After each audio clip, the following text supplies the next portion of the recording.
Po shoh rëndomt emisione talk show të rëndësika që flasin për gjëra të thella dhimbje dhe flasin sikur po recitojnë poezi.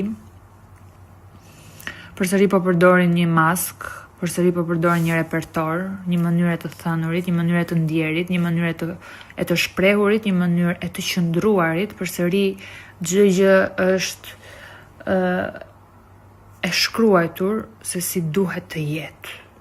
Unë nuk mendoj se ka një duhet të jetë. Unë mendoj se ka vetëm fol dhe shprehu dhe trego atë çfarë ndjen.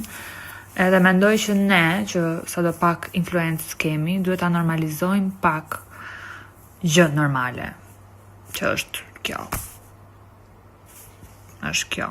Kam 4 ditë pa lar edhe është normale. Mos rrini dhe ju 4 ditë pa lar, po më lë doktorit lahem.